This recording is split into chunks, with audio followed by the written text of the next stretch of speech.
मुझे मत मारो। जानता है मैं तेरी जान क्यों नहीं ले रहा हूं? जाके बोल स्टीफन रॉबर्ट्स को कि वो अब चंद दिनों का मेहमान है। मासूमों की जान लेना, औरतों पर अत्याचार करना, बच्चों को अनाथ करना कोई मर्दानगी नहीं है। बोल उसको यहाँ आए और आके मेरा मुकाबला करे। जाके कह दे उससे कि जंग छिड़ चुकी है, अब बस लाशें बिछाना बाकी है। जा, नहीं डरता हूं मैं। उसका अब तक सिर्फ चूहों से पाला पड़ा होगा, ऐसे चूहों से जो सिर्फ अपनी गली के शेर होते हैं। लेकिन उसका सामना ऐसे शेर से नहीं हुआ जो शिकार को सीधा चीर के रख देता है। कल शाम के 5 बजे मैं तेरे इलाके में आऊंगा। तू वहां आए ना आए, फिर भी तू मेरे हाथों मारा जाएगा। अब जाके स्टीफन रॉबर्ट्स को मेरे बारे में बता, वो तुझसे पूछेगा ऐसा कौन है जो हमारे इलाके, हमारे शहर में आके हमारे लोगों को कुत्ते की तरह मार रहा है। जाके बोल उसको।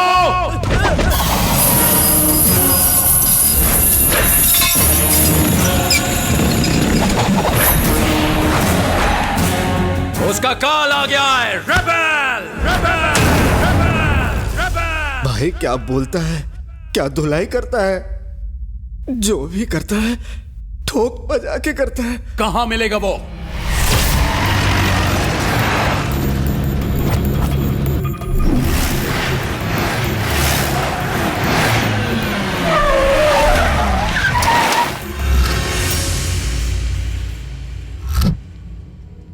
किधर है वो? बस स्टॉप पर उसके सिगरेट जलाते ही लाशें गिरने लगेंगी, फिर वो चल के उस कॉफी शॉप में जाके कॉफी पिएगा, ऐसा बोला वो। अरे पर वो है कहां?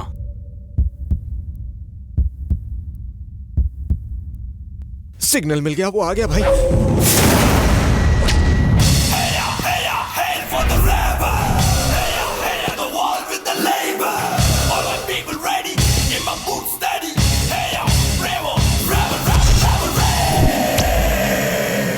जॉर्ज, जा। क्या सिर्फ एक आदमी? हाँ, एक ही आदमी काफी है। एक क्या 100 भी कुछ नहीं उखाड़ सकते।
इसे मरना है मरे, तू निकल ले यहाँ से थॉमस। ये अकेला क्या कम था कि साथ में कुंग-फू टीम भी ले आया।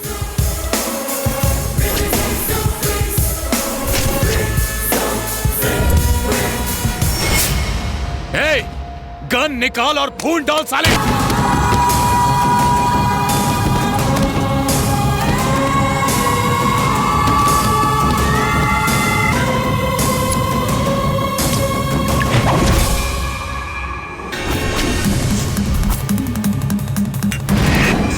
जल्दी से निकल ले थॉमस, हो सके तो गायब हो जा, गायब हो जा।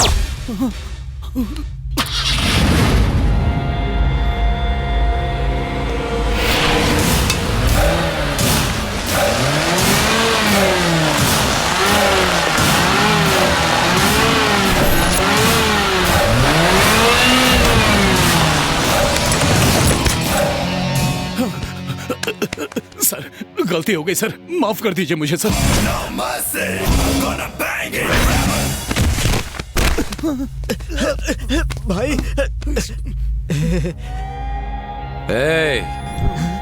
एक गुड न्यूज है, मैं तुझे नहीं मारूंगा। मैं हमेशा गुड न्यूज और बैड न्यूज साथ में देता हूं, ये मेरा स्टाइल है। बैड न्यूज ये है कि मैंने तेरे भाई को ऊपर पहुंचा दिया है और वो तुझे बहुत मिस कर रहा है। मेरे 3 गिनने से पहले जगह पूरी तरह साफ हो जानी चाहिए और ऐसा लगना चाहिए जैसे कुछ हुआ ही ना हो। 1 2 3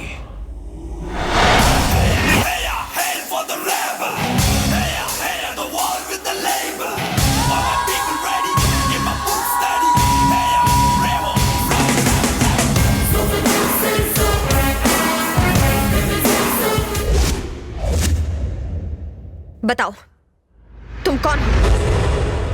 ऋषि, मुझसे बात करो।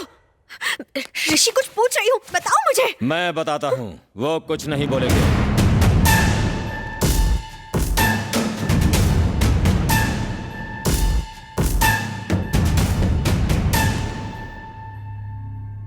ऋषि कोई आवारा गुंडा बदमाश नहीं है, वो हमारे देवता जनार्दन जी का बेटा है।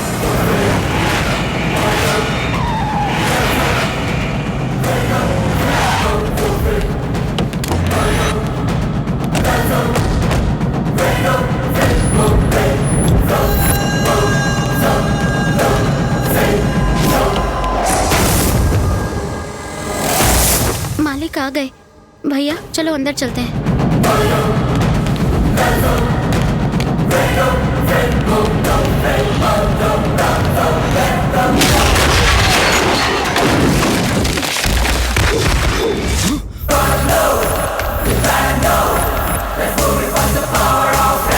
सर, ये मेरे बड़े भैया हैं, ये गूंगे हैं। कुछ लोगों ने जबरदस्ती हमारी सारी जमीन छीन ली थी। जब हम मदद के लिए इनके पास आए तो इन्होंने कहा कि ये हमारी मदद तभी करेंगे अगर मैं इनके साथ एक रात बिताऊं। नहीं नहीं, ये झूठ बोल रही है।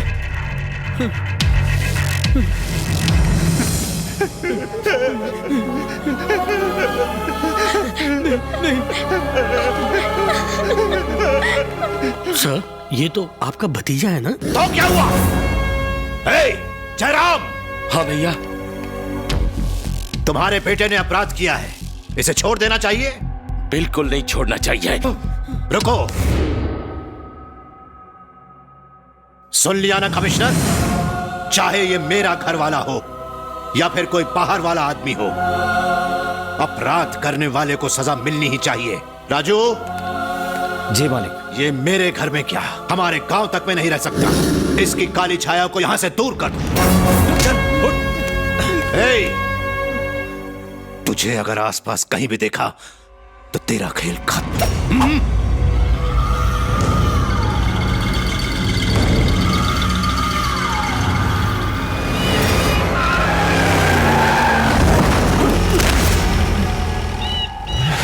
सुन, अगर वापस आया तो जिंदा नहीं बचेगा।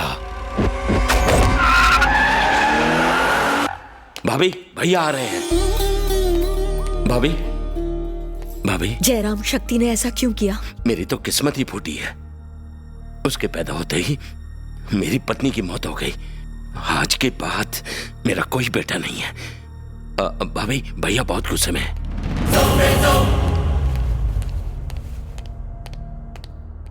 उमा, साहब के लिए चाय लेकर आना। सुमित्रा, मुझे आज चाय नहीं पीनी। मैं अपने कमरे में जा रहा हूं, थोड़ी देर के लिए मुझे अकेला छोड़ दो। सुनिए तो, ऋषि का फोन आया था।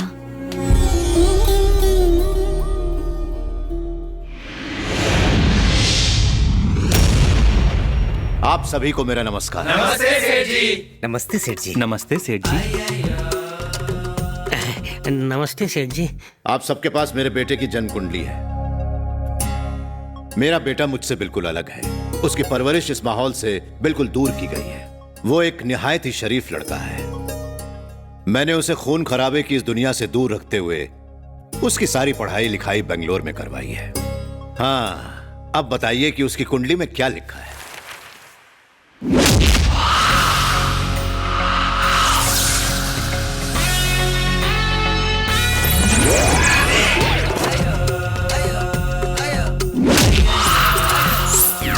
शुक्ला जी, हाँ, जन्म कुंडली में क्या दिखाई पड़ रहा है? यही कि वो लोगों की अच्छी खासी धुलाई कर रहा है। अकेले ही वो कई लोगों की टांगे तोड़ सकता है। क्या हुआ मिश्रा जी? क्या हुआ गुरुजी? सेठ जी, ये पक्का आपके बेटे की ही जन्म कुंडली है ना? उसी की है।